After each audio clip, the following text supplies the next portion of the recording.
I walk upon these pathways of time, hunting, always trying to find a place I can call my own, some place that feels like home. We're lost on journey through this mystic realm, lives like soap opera dream, play out like far-fetched films, intensely succinct, our wandering probe and search for higher spaces. Moments of recognition with yet odd moments and passing faces. Traces of elder soul, eyes embraced in time prior, helping to mark trial, changes, passers by sharing lifetime, knowing we're more than just acquaintance. Friends from different time with old promises to meet. And here we greet again in eternity's street, bound to each other's lives. It reminds us all of the grander scheme, the profundity of this most amazing dream. Moments change as we pass through. Thankful always I am to be here with you. Welcome, friends. I'm your host, Zen Garcia. This is FallenAngels.tv, and it's a Saturday Sabbath podcast, and I thank you for taking the time to join with me. For those of you that did catch this Wednesday evening broadcast, I did read some interesting information from this particular text, but I do want to clarify something. I was sent a Facebook message, and I can't remember exactly who it was. Let me pull it up real quick. But I do appreciate when y'all share information with me, because specifically it was Sandy Robinson, and I appreciate you, sister, for taking the time to send me some information about this particular text. And I believe it was the one that you were referring to is called the Book of Abraham, which is different, even though it says, and I will share a link with you to this particular text so you can read it in full. The Book of Abraham was a text that was brought to light by Joseph Smith and is part of the Pearl of Great Price, which is some wisdom texts that are shared in the Mormon, the LDS Church, but that even though this particular text was found and deciphered, and I don't know who did it, and I have been unable to find any other information in connection with it, but this particular text, the one that I refer to as far as the Book of Abraham from the LDS Church, that was supposedly transferred by Joseph Smith from some Egyptian like papyrus texts, 3 of them, and that it's believed that his interpretation and how he came to the supposition that he did, that it was flawed in not only interpretation but also just what he was able to render from those particular papyrus scrolls. But that this text also was found near that same period, but I believe it was 4 years earlier, 1831, and as I said, I've not been able to find any other information on it. I first heard about this text from, let me pull this up for you also so I can be absolutely certain as to what I'm talking about, from on the FallenAngels.tv website. And it was a Van Jerrigan that posted a link about this particular text, asking me if I was familiar with the writings of Abraham, which I was not, and I had not heard about it, but he was asking me specifically about the seed of Cain and the continuance that was allowed through the flood of Noah's day, and as to whether Noah was in fact married to Anama, which is mentioned in that text, and that not having read this particular text, I had studied and came to similar but very conclusion from this, what we're going to be going into today as far as the writings of Abraham. And I resolved my information from the book of Jasher, specifically chapter 5, which speaks about Noah having taken a wife, and his wife was Naamah, and Naamah was the daughter of Enoch. And according to that particular text, I had inferred, and if you read my fourth book, Lucifer, Father of Cain, I break this down in that, or you can just go to the fallenangels.tv website and click on the discussion, is then familiar with the writings of Abraham. And in there I take out an excerpt from my fourth book, the second edition, where I share information on how I came to my conclusion on Noah having married Naamah, but that rather than as will be presented today, I had assumed that Naamah, the Naamah that was mentioned in the book of Jasher, because it cites her as being, and I'll actually bring that up real quick since we're making mention of it, but it speaks about in the book of Jasher that she was the mother of Shem and Japheth, but not the mother of Ham, and that Noah had been married to at least two wives.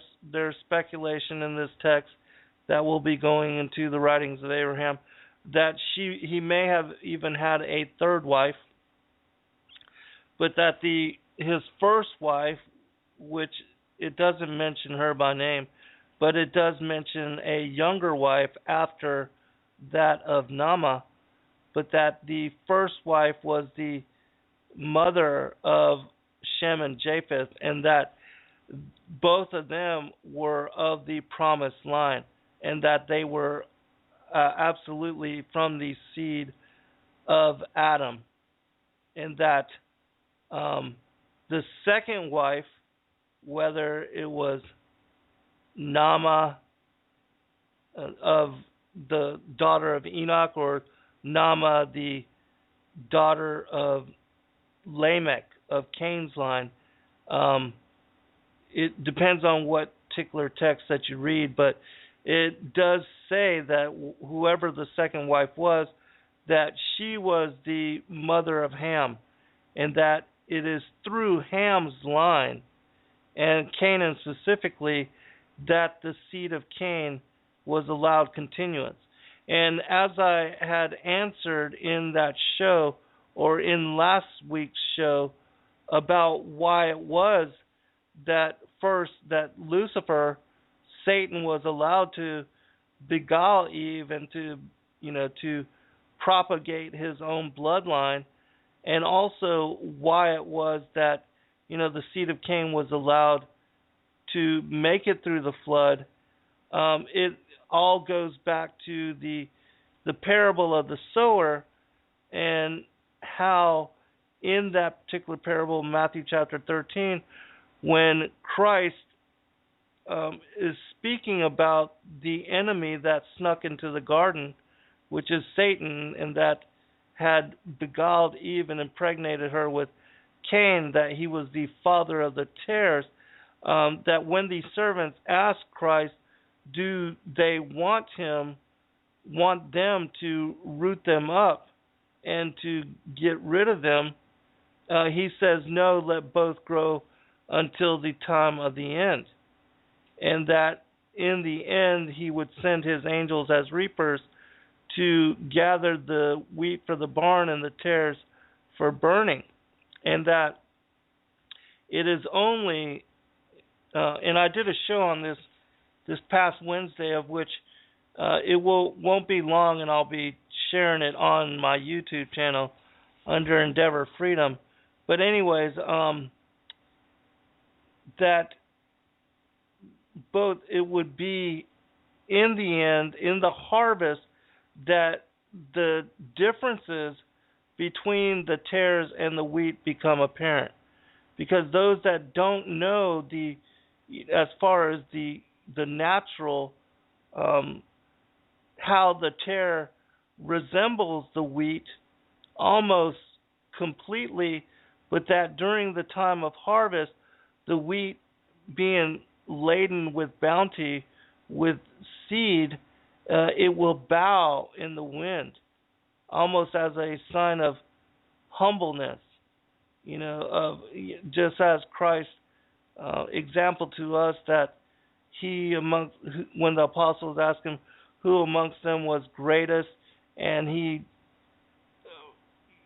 washed the feet of all the apostles and said, those amongst you that are the greatest are the servants to each other, that are the servants of each other in humanity, that is the way that he would want us to be. And so the wheat personify that, in that they bow in the wind during the time of harvest, and that the tares, they remain taut and straight up, haughty, pride, arrogant, if you will, in their personification. And so that's the difference between the wheat and the tare. And so so this particular text that we're going to be reading from, and I'm not only going to be focused on this information as far as how the seed of Cain was allowed continuance, but it does elaborate upon that in great detail in this text, and that we'll do a couple shows to cover it, because it's got a lot of really interesting information in it. And so also, I just for Sandy, I wanted you to know the difference, and that what we're going to be talking about here is that this isn't, at least I don't believe so, that this isn't a LDS text, and that and I wish I knew more information about it. I absolutely don't have any further detail on it. I wish that I did, and if anybody knows and has any more information on it, if you would, please do share it with those of us that in the chat room, and for or just send it to me. You can contact me at zengarcia.com. You can also contact me on Facebook under Zen Garcia, and I would be really interested in knowing the greater detail on how this book was found, where it came from, and all of that. And so, that being said, I'm going to post a link to it in the chat room for those of you that are interested. It's broken up into 2 texts. It's 160 chapters, so it's quite a lengthy book. Fascinating, to say the least. And I thought worthy enough to cover in the 2 shows that we're going to be talking about, and that it does parallel in some aspects the book of Jasher, and the information that And also the book of Jasher parallels Genesis as well as Jubilees, and that the three of them together, in reading all three of them, you'll get greater detail on the Genesis account as found in the King James Version of the Bible. Now, I'm in no way claiming this text to be inspired, or that everything that is written in its account is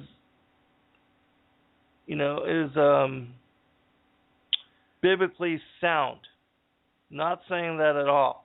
I am saying that in what I have learned about the differentiation between the seed of the woman and the seed of the serpent, the seed of Cain and the seed of Adam, that it rings true, and that because of our being the last generation and having learned the things that we have learned, and specific with the revelation of the parable of the sower and the parable of the wheat and the tares, and that Christ spoke of this information as being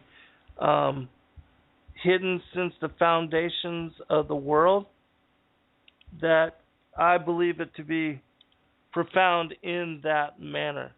And so, without further ado, I'm going to go ahead and get into the text so that we can comment on it, and that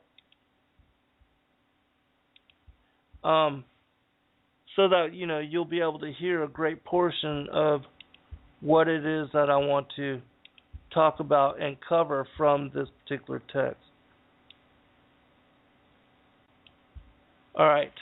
The Writings of Abraham, Part 1, which the first part covers chapters 1 through 79. And again, as I said, this is from a papyrus that was found in Egypt in 1831. And again, that the book of Abraham, which is part of the Pearl of Great Price, which is a collection of Mormon literature, and I'm in no way knocking Mormon literature either. I haven't really studied how, but there is a lot of conjecture on the translations, the interpretation of Joseph Smith in coming to the conclusions that he did as far as the book of Abraham. And I don't know whether some of the other Mormon texts were kind of brought into being in the same way. Not too familiar on that, but anyways, so we're going to go into this text, chapter 1.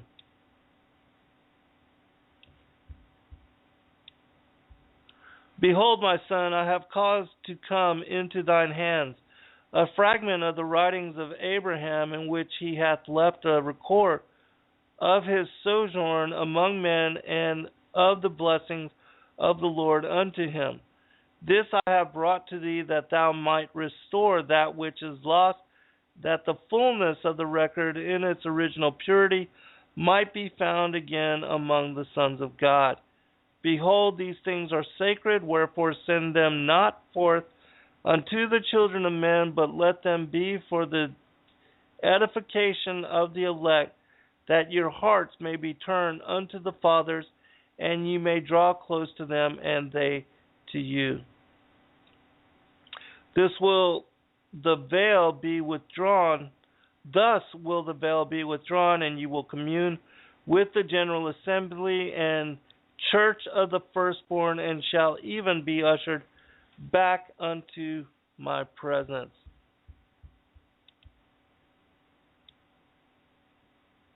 Go to now and do this work which I have placed in thine hands. Amen. I want to make one other comment here before we go any further, that there are several texts, like there's another one, the Testament of Abraham, which kind of tells the story this similar story in its own way, and that in the latter parts of Genesis we have the full accounting of the story of Abraham as well, how he was called out from Ur, and that his father was the high priest for Nimrod, and that his father and Nimrod, they were all, pagan worshippers, idolaters, and that was one of the reasons why Abram was told, who became Abraham, told to leave the Sumerian, the legacy of his father and of his upbringing in that particular pagan culture. All right, chapter 2.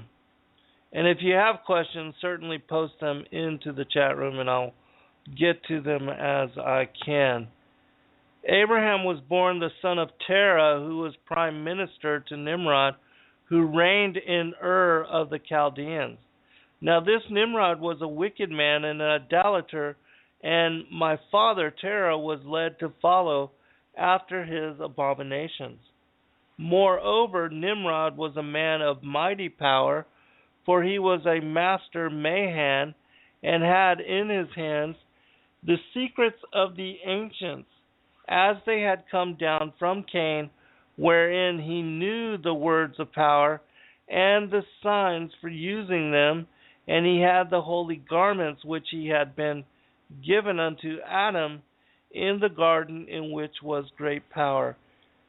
In the show that I did this past Saturday, I shared the accounting of these garments of power, and that they were first given to Adam when he was banished and exiled from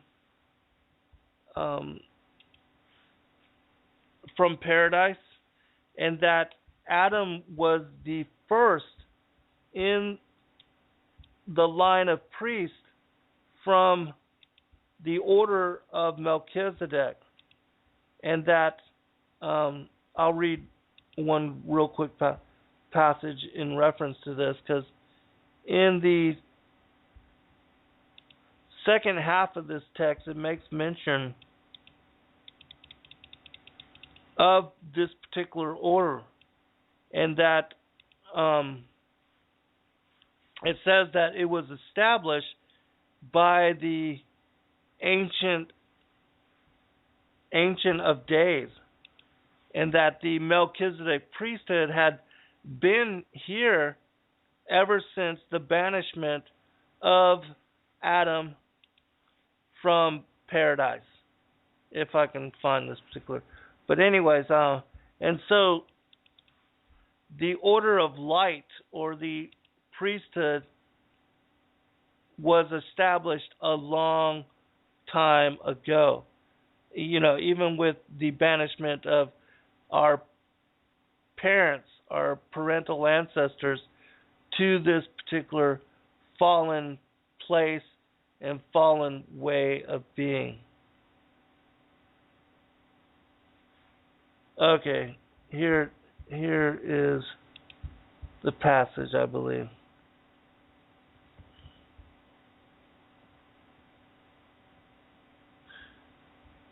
Okay, I think this is it. Let me...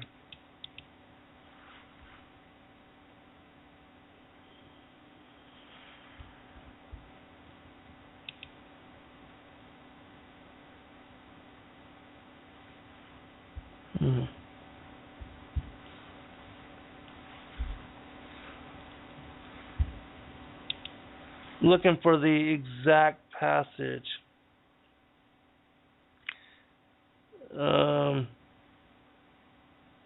Okay, here it is, I believe. And this is from chapter 98. It says, "Therefore, having been approved of God, he was ordained an high priest after the order of the covenant which God made with Enoch, which is after the order of the firstborn, even our father Adam. For this holy order came not by man, nor the will of man, neither by father nor mother, neither by beginning of days nor end of years, but of God. For it was established in the beginning of the earth by the Ancient of Days. Wherefore it is called the order of the ancients, and it was delivered unto men from the beginning by the calling of God's own voice according to his own will through the voice of his priesthood, unto as many as believed on his name and were faithful until they had obtained. You know how there's a lot of people that say that Christianity is only 2,000 years old, and that the knowledge of the Son and the coming of Christ and the knowledge of monotheism, a Most High God, that all of this is relatively new, but that prior to this, that the ancients, they believed in many gods, and that they revered a pantheon of gods and goddesses. Well, if you don't know that the so-called gods are nothing more than the fallen angels that were cast out of the heavens, and that were, nothing more than the angels of the Most High God, that as the rebel angels were banished from the upper heavens, then you could be led into the strong delusion and get caught up in a belief that is being perpetuated such as this. And so I wanted to read that and share that so that you can understand that going all the way back to the very beginning, and that even that book, the Assert, it speaks about how even Adam was given 4 books by God from paradise, and he was allowed to bring these 4 books here to the earth and to study from them. And one of them was a book on astronomy and the knowledge of the stars and the things that were written therein, and another was a book on the generations of Adam and humanity. And so the order of Melchizedek in the worship of the Most High and knowledge of the Son, as we talked about in the book of Atum and Ua, which again is a Thracian text that is 1,500 years older, 2,000 years older than the Sumerian and the Egyptian, and that Christianity predates these pagan religions and the establishment of them. All right. Going back into the text. Then I'll check the chat room.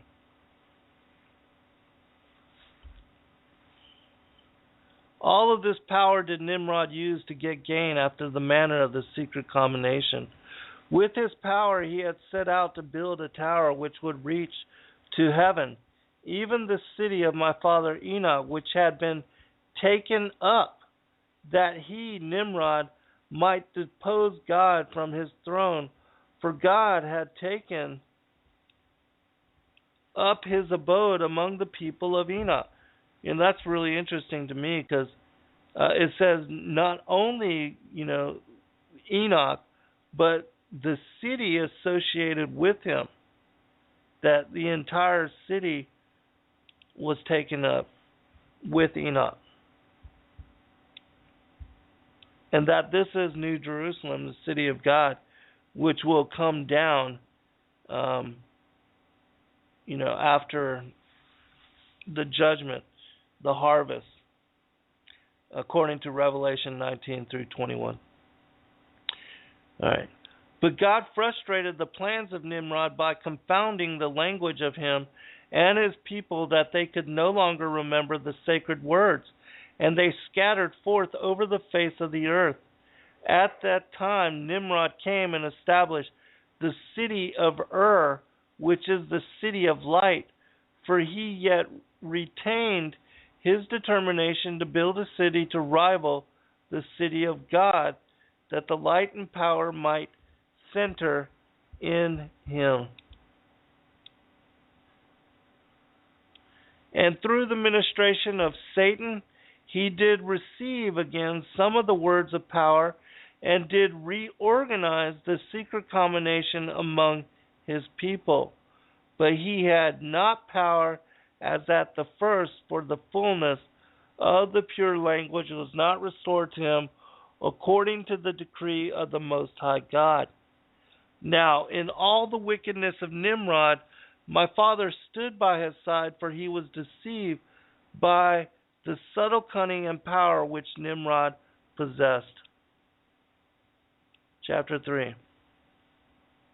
My father Terah was the son of Nahor, and Nahor was the son of Serug, and Serug was the son of Reu, and Reu was the son of Peleg, in whose days the earth was divided.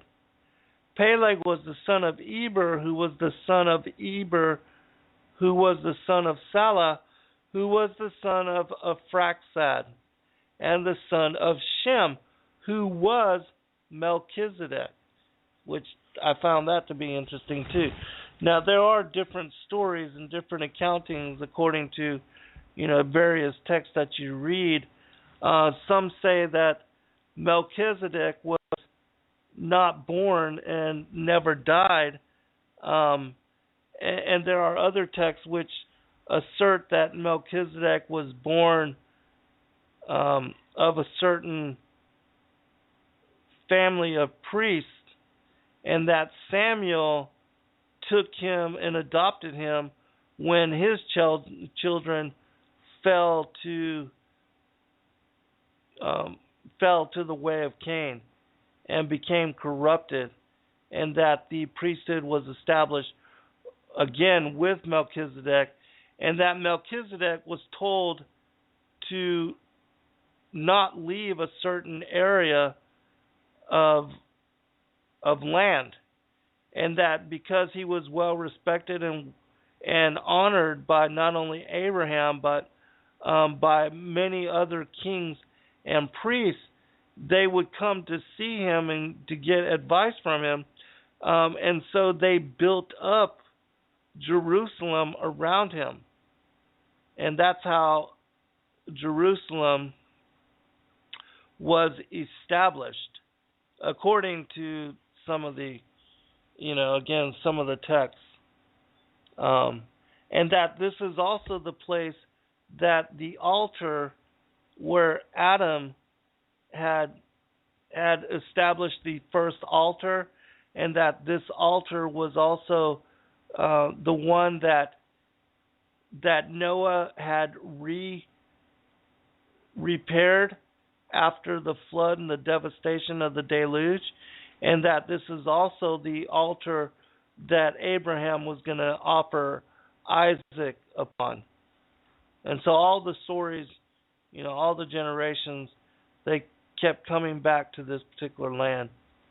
All right, continuing. The son of Shem, who was Melchizedek, which by interpretation is king priest, for he was a king and a priest of the Most High God. Chapter 4.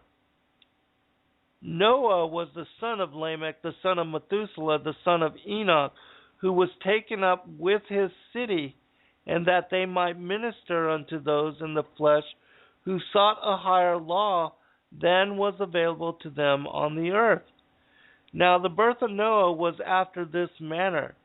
While his father Lamech was journeying towards his home from preaching the gospel among these sons of men, most of whom had rejected his testimony, an angel of the Lord appeared unto him and saluted him, saying, Hail, Lamech, thou favored one of God, for according to the promise of the Lord God to thy father Enoch, thou hast been chosen to be father to him, though through whom the seed of the gods will be preserved, through the great flood which the gods will send upon the earth in judgment.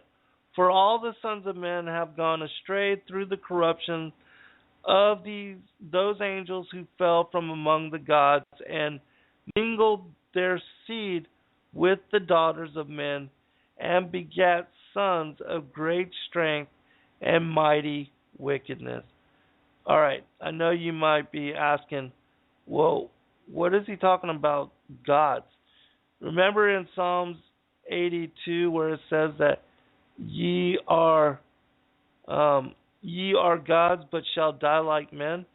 That the sons of God, the angels, they are referred to as gods with a little g, and that's also why that the fallen angels, the rebel angels, they claim to be gods. This is also why Satan, when he beguiled Eve, he said that when your eyes are open, you shall be as gods yourselves.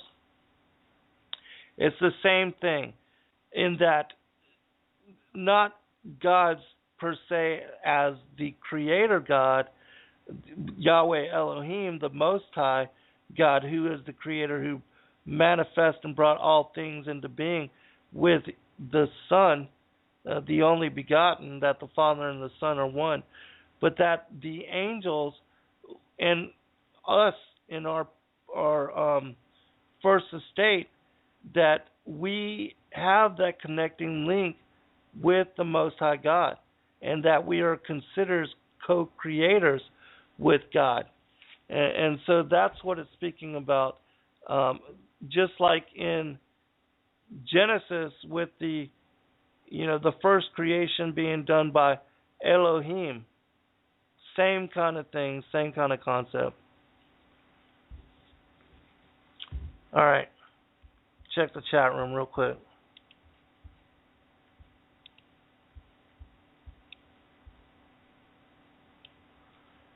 Hello, Mur.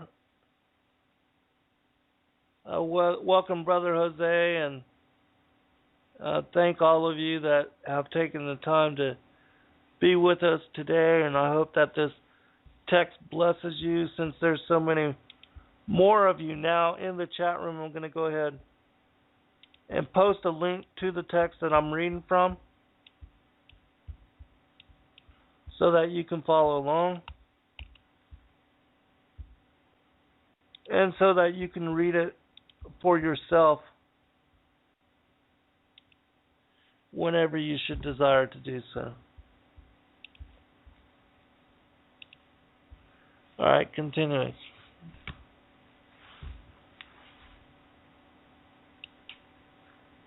All right.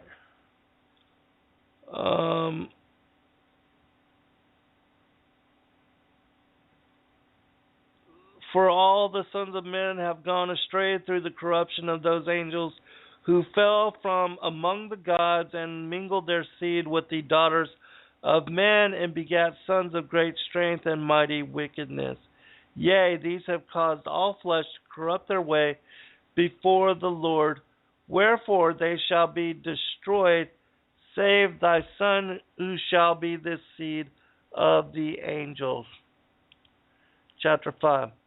The mother of Noah was also the daughter of Methuselah, for Lamech and his wife had this same father, different mothers. And when Noah was born, his body was full of light, which thing caused great consternation to his father and mother, and his father's wives and children, and all his house. Moreover, the child stood upon his feet when he had come forth from the womb, and his tongue was loosed, and he did sing praises unto the Lord, saying, I will praise thee, O Lord, for thou art the source of all power, yea, the wellspring whence it floweth unto the sons of God, and thou art also abounding in wisdom and great and mighty counsel unto thy servants. Now remember that Christ, after his immaculate conception, where I'm in no way equating Noah to Christ, because he was God incarnate, the pre-existent God, the Most High, Yahweh Elohim, he and the Father are one, and that Noah, all of us, the sons of God, everything else, that we were formed, created by the Father and Son, and that we were created basically from the fabric of God, who is the source and the force of all things in creation. All right, continue. Nevertheless, though thou art a God who is long-suffering in judgment, the sins of the children of men have come up before thy face, and thy fury hath waxed strong, and will be visited with judgments upon the earth. Thy mercies, O Lord, are beyond number, but thou art a God that visiteth wrongdoing upon the children of men, who the fullness of their iniquity hath come upon them. Therefore shall the earth be destroyed according to the word of God, which cannot fail. For the waters of the flood shall come upon the earth, and all things shall perish from before thy face, O Lord. Nevertheless, in thee do we put our trust, for in whatsoever thou doest, O Lord, thou hast ever done justly. Amen. Chapter 6. These things were a source of amazement and concern unto Lamech, who thereupon went unto his father Methuselah, and finding him in the temple, he said, My father, this day did my wife, thy daughter, bear a man child, and at his birth the room was full of light, so that we could not look upon him. And when we could look upon him, behold, the child's hair was white, and fire seemed to come forth from his eyes. And then he stood upon his feet and sang a hymn of praise unto the Lord, and lo, he seemed to have the tongue of an angel. Tell me now the meaning of these things, and how can I raise such a son? Chapter 7. Now I want to also make one other one other allusion, and this comes from the Sumerian teachings, because in the Sumerian teachings, the story is put forth that Enki, who we know as Poseidon, who is also the one that we equate to being Satan the adversary, that according to the Sumerian tradition, that Enki and not Lamech was the father of Noah. That Batanosh, the wife of Lamech, that in the Sumerian account, Enki goes to Batanosh and impregnates her with who turns out to be Noah.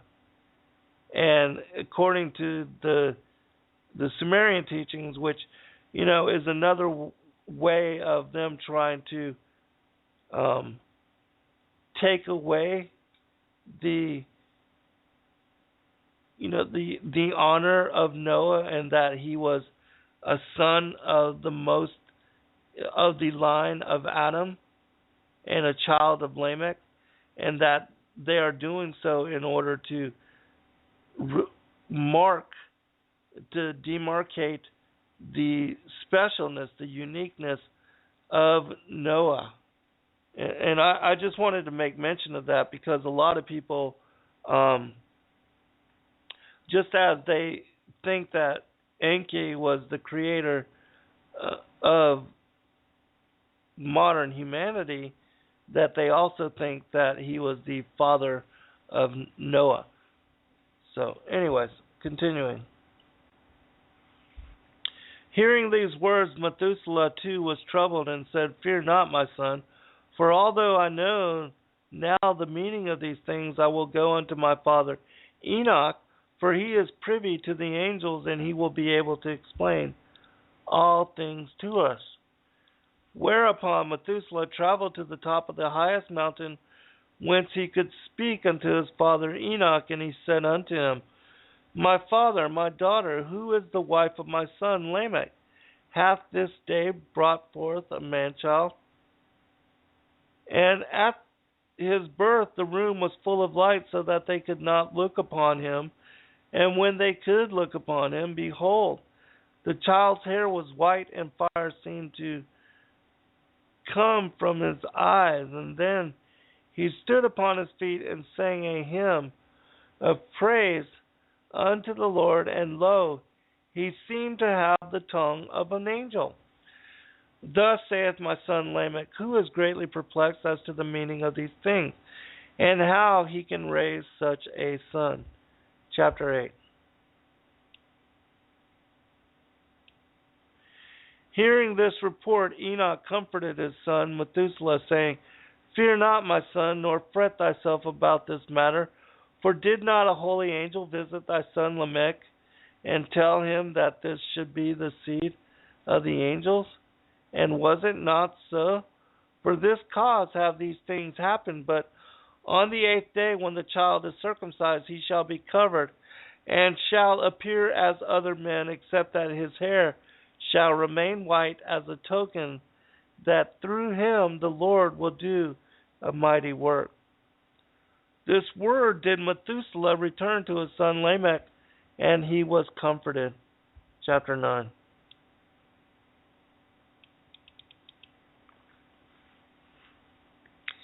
And on the 8th day, when the child was circumcised, he was covered, that he became as other men, except that his hair remained white, and they called his name Noah, which by interpretation is comfort. Because Lamech said, Mine heart is comforted to know that my seed shall be preserved through the great flood. Chapter 10. This is where it gets interesting. From here to chapter 18, it gets really interesting. And the child grew and waxed strong in wisdom and mighty in the power of the priesthood, for he was initiated into the order of the ancients in his childhood.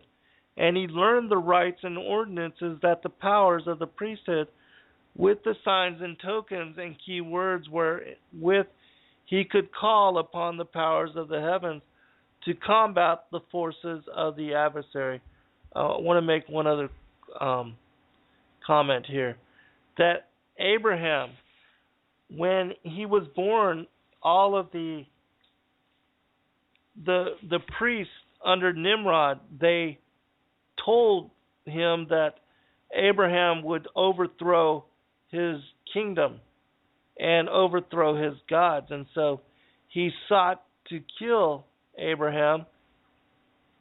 And so Terah provided one of the children, the son of one of his concubines, that also gave birth the same night, and that hid Abram in a cave with his mother and her midwife.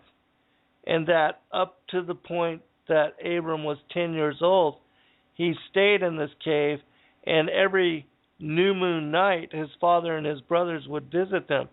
But after from the time that he was 3 years on, he began to speak to the angels. And when he was 10, he was led to Shalom, the city of peace that was established by Shem and Noah. And that this is where the order of the ancients, that they taught, that Shem, as Melchizedek, taught the other sons of Adam about this particular wisdom and this particular knowledge and this way of being. And that Noah also resided there in the city of Shalom, the city of peace. And that when he was 10 years old, the angels led him. He left the cave, and they led him to this city, the city of peace, Shalom. And he was then taught from the time that he was 10 to the time that he was 40, I believe, by Shem and Noah, and became an initiate under this order. All right, continuing. And when he was come of age, he took 12 wives and begat many sons and daughters, who grew up in righteousness and served the Lord all their days. And some died, and others were caught up unto the city of Enoch. But in the next generation they corrupted themselves, for the daughters of Noah's sons did go forth and lay with the sons of men, which thing was abomination in the eyes of God. Wherefore the Lord said unto Noah, Behold, the daughters of thy sons have sold themselves, for behold, mine anger is kindled against the sons of men, for they will not hearken to my voice. Wherefore all those who go in unto them will be destroyed with them. Chapter 11. And when Noah was 450 years old, he begat a son, and he called his name Japheth. 42 years later, he begat another son of her who was the mother of Japheth, and he called his name Shem. All right, so know that it doesn't mention who this woman was, the first wife of Noah, but that she was the mother of both Shem and Japheth, as it says in the book of Jasher, but that it calls Naamah the daughter of Enoch, which was from Adam's line, the mother of both Shem and Japheth. But here's where the text diverges and is different from the book of Jasher. All right, continuing. 8 years later, Noah begat a son of his wife Naamah, who was of the seed of Cain, and he called his name Ham. For he said, through him will the curse be preserved in the land. All right. So this particular text names Naamah, who is in this case the sister of Tubal-Cain and the daughter of Lamech of the line of Cain. And that it would be through her that the seed of Cain would be given continuance. Because we absolutely know that they had continuance according to the parable of the sower, that they would have so, and that the enmity between the two bloodlines, the two lineages, would play out until the time of the harvest. According, again, to the parable of the sower, Matthew chapter 13. All right, chapter 12. This is where it gets really, really interesting. Now, Noah had taken a wife of the seed of Cain, and she was a righteous woman. Nevertheless, the curse remained with her seed according to the word of God.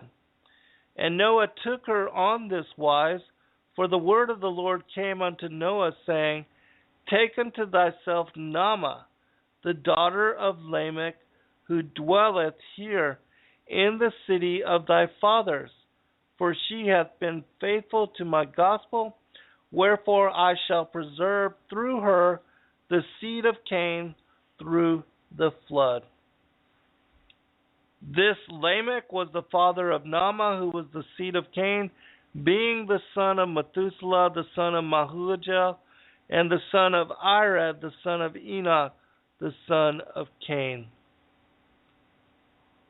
Lamech had married Adah and Zillah, the daughters of Canaan, the son of Enos, the son of Seth, the son of Adam.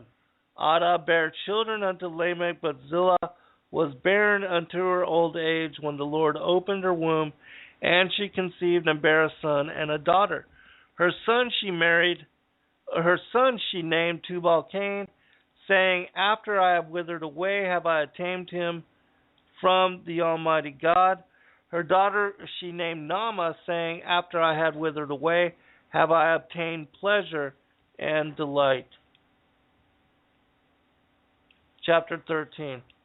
You know what's interesting to me about the gospel is that often we find chapter 13 in whatever text it is to be a lot of times in reference to Satan or the serpent or his bloodline or his lineage.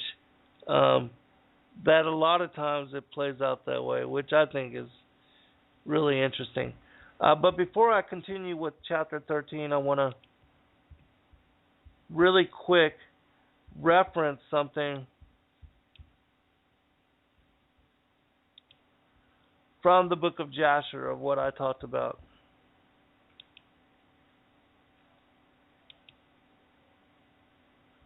All right. In the book of Jasher, it says this.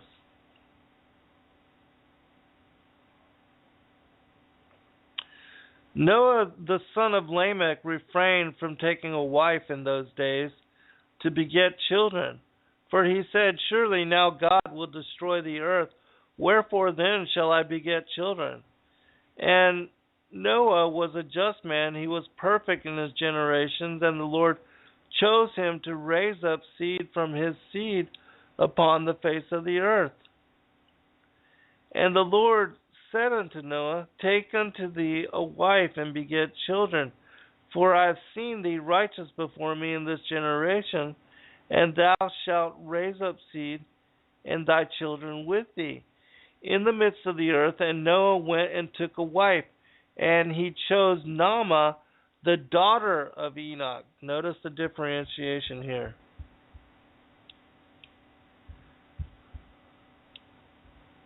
Whereas it says Naamah, the daughter of Lamech, in the writings of Abraham, in the book of Jasher, it says Naamah, the daughter of Enoch. And she was 580 years old. And Naamah conceived and bare a son, and he called his name Japheth, saying, God has enlarged me in the earth.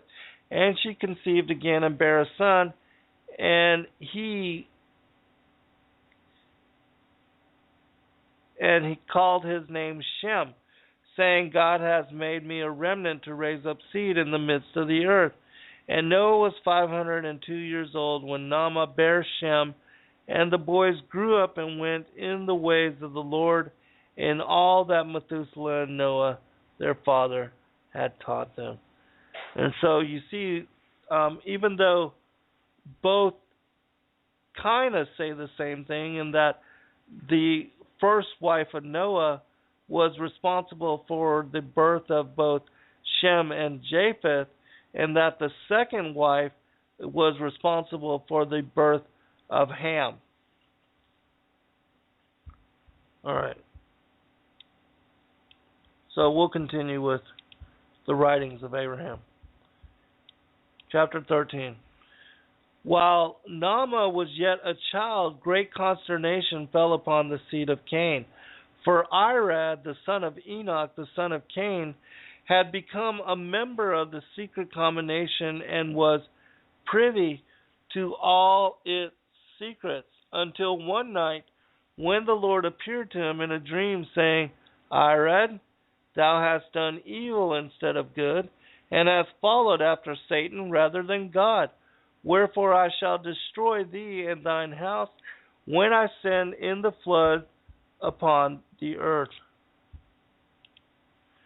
But Irad was pricked in his heart and pled with the Lord to show mercy and preserve his seed through the great flood. Seeing that his penitence was true, the Lord said to him, Irad, if thou wilt repent and reveal the evils of the secret combination unto the sons of Seth, I will have mercy upon thee, and I will join thy seed unto the seed of Seth, that it may be preserved through the great flood.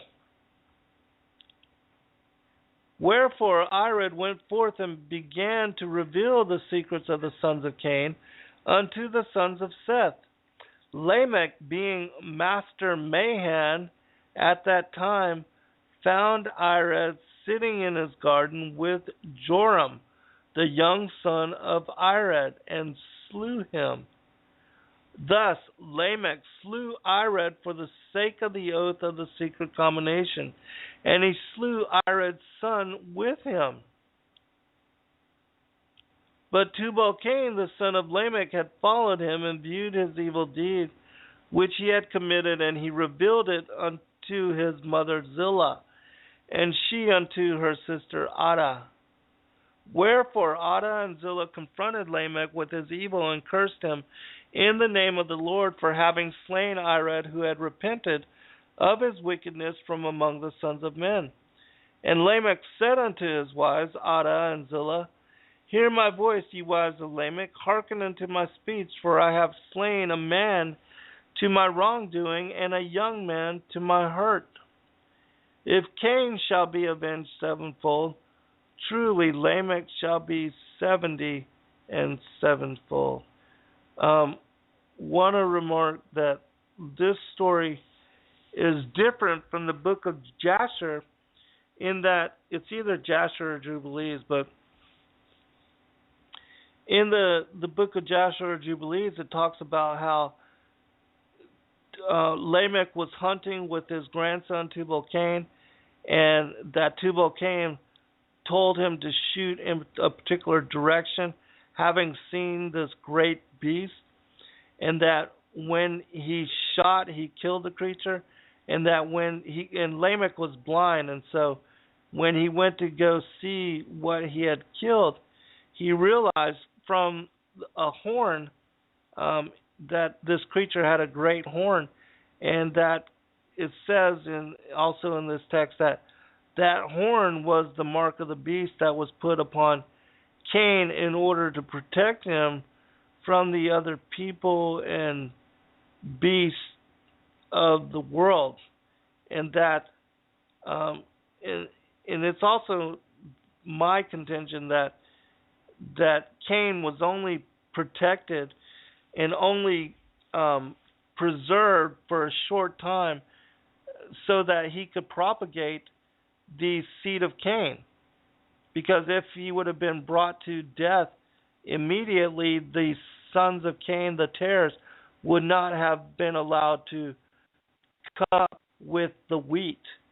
And that was the reason why this mark, not as a mark of protection, but as a mark of reprieve, that he was given reprieve for a short time, and that he was also to be killed by his own lineage, and that the curse of such murder would be, the generational curses would be passed down through his particular bloodline, his lineage.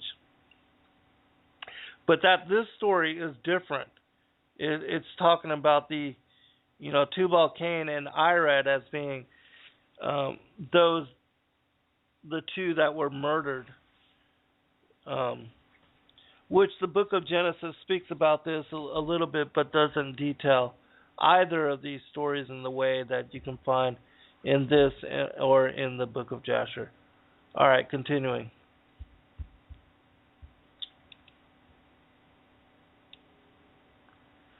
Lamech's wives therefore feared to confront him further, but Lamech repented not of his evil deeds, and finding his son Tubal-Cain at prayer, he slew him for having revealed his murders. When Adah and Zillah, the wives of Lamech, learned of this, they took their remaining sons and daughters and went unto their father Canaan's city, and revealed the remainder of the secrets of this evil combination among the sons of Adam. Thus did Naamah come to dwell among the sons of Adam, and she grew up before the Lord in righteousness, and was known for her tender care toward the sick and the unfortunate. Nevertheless, she had not husband, because she was of the forbidden race. Chapter 14. When the word of the Lord came unto Noah, saying, Take unto thyself Naamah, the daughter of Lamech, who dwelleth here in the city of thy fathers, for she hath been faithful to my gospel, wherefore I shall preserve through her the seed of Cain through the flood. Noah went unto his father Methuselah. Methuselah inquired of the Lord, and returned his word unto his son Lamech. Verily, thus saith the Lord, mine handmaiden Naamah have I given unto my son Noah, that the seed of Cain might be preserved through the great flood, which I will send upon the earth. Wherefore, let not my son Noah fear to take her to wife, for in so doing he shall be blessed, for through him will come all nations. Wherefore, say unto him, Noah, my son, I have looked upon the evils of the sons of men which have come before me, for they have corrupted the whole earth, save only this city in which thou dwellest. Therefore I will send in the floods upon the earth, but thou and thy seed will I preserve through the flood, for I will send mine angels to instruct thee in the building of an ark, wherein ye shall be saved. Behold, I shall establish thy seed before me forever, and I will spread them abroad over the earth as numerous as the sand upon the seashore. Thy seed shall not cease as long as the earth shall stand, but through thee and thy priesthood which will be preserved, in thy seed shall all nations be blessed. Chapter 15. All right, one other comment here. I'll check the chat room as well. One of the reasons why I think that this particular text is, if not inspired, at least rings truthful to me, is because it's only been, recently that we've even come to understand what Christ was speaking about in Matthew chapter 13. Specifically, again, with the parable of the sower and the parable of the wheat and the tares. And the significant difference between the seed of the woman and the seed of the serpent. Whereas most people still believe that all of humanity is of one blood, of one family. We know that to be untrue.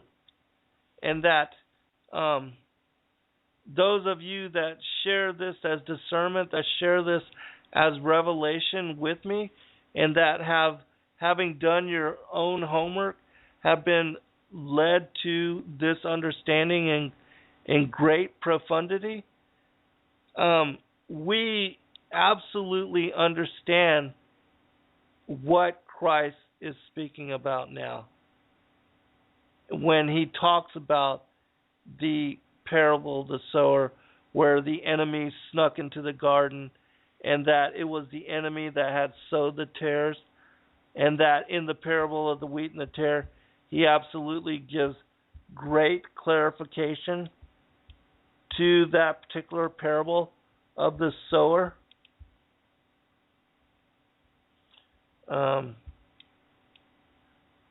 Which I'm not going to bring it up. I'm not going to read it in detail because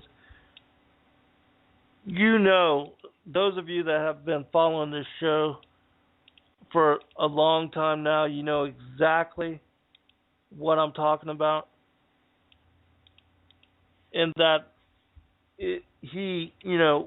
when he sent the multitudes away and they asked him to remark upon this, what is the parable of the wheat and the tares, he told them directly. He said that he that soweth the good seed is the Son of Man. The field is the world, the good seed are the children of the kingdom, but the tares are the children of the wicked one. The enemy that sowed them, part of the parable of the sower, is the devil. The harvest is the end of the world, and the reapers are the angels. Again, which is a reference to the parable of the sower. And as therefore the tares are gathered and burned in the fire, so shall it be in the end of this world. The Son of Man shall send forth his angels, and they shall gather out of his kingdom all things that offend and them which do iniquity. and shall cast them into a furnace of fire. There shall be wailing and gnashing of teeth. Then shall the righteous shine forth as the sun in the kingdom of their Father. Who hath ears to hear, let him hear. And this is also why it said in the early part of the in this Matthew chapter 13, that how kings and priests have desired to know this knowledge were not privy to this understanding, and that it would only be in the final generation, we as the fig tree generation, that this would come to light in such way that we would truly be able to understand the gospel in the way that it is meant to be understood. And so, again, it's my opinion that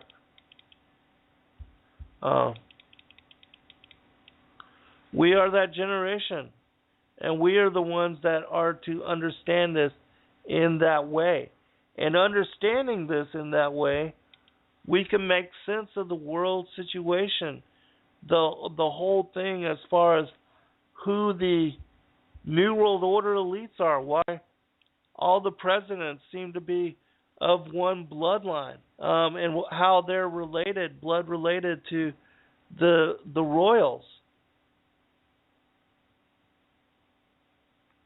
And so, anyways, it's all there for you to understand if you have the eyes to see. And just as he said, if you have ears to hear.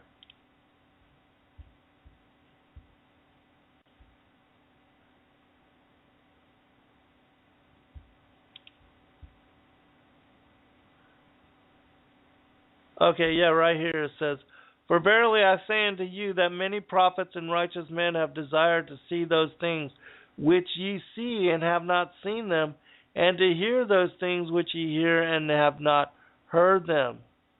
And that's when he goes into the parable of the sower, which I guess I can read that. It would be a good way to end this. And then we'll pick up next week. Speaking about the parable of the sower, he says, the kingdom of heaven is like unto a man which soweth good seed in his field, but while men slept, his enemy came and sowed tares among the wheat, and went his way. But when the blade was sprung up, when the children were born, and brought forth fruit, then appeared the tares also. And so the servants of the householder came and said unto him, Sir, didst not thou sow good seed in thy field? From whence then hath it tares? He said unto them, An enemy hath done this. The servant said unto him, Wilt thou then that we go and gather them up? But he said, Nay, lest while ye gather up the tares ye root up also the wheat with them. Let both grow together until the harvest. And in the time of the harvest I will say to the reapers, Gather ye together first the tares, and bind them in bundles to burn them, but gather the wheat into my barn. I mean, it's so plain as day to me. I've been studying this for so long, and I know that many of you also have put forth the effort to understand this discernment in the way that I do, and that we understand the difference between the seed of the woman and the seed of the serpent. All right, chapter 15, real quick. When Lamech returned this word to his son, Noah rejoiced and praised the Lord, saying, I give thanks unto thee, O Lord, for thou hast been unto me a strong wall against all that would seek my destruction. Yea, thou hast promised to shelter my seed from the disasters which are coming upon the earth, that the flood shall not come in upon me to destroy my seed from the earth. Thou hast set my foot upon a rock, that the sons of men shall not prevail against me. Yea, I will walk in the ways of the ancients, in the paths which thou hast appointed. Will I spend my days, for thou art my shield and my deliverer, and in thee will I trust all the days of my life. Amen. One more chapter. Chapter 16. Thus did Noah take to wife Naamah, the daughter of Zillah, the wife of Lamech, of the seed of Cain. And she bare him a son, whom he named Ham. And thus was the curse preserved in the land through the great flood.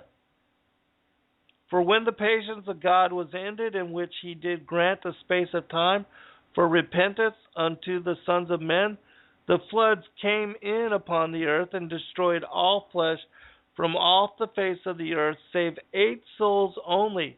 For Noah and his youngest wife, Adah, this is another wife now, and his 3 sons, Shem, Japheth, and Ham, and one of each of their wives were preserved in the ark with which the angels had instructed Noah in building. And so you see, something happened to Noah's first 2 wives. Even Naamah was not the wife that entered the ark with him, according to this text. Now, whether this is true or not, we don't know, but it does say that of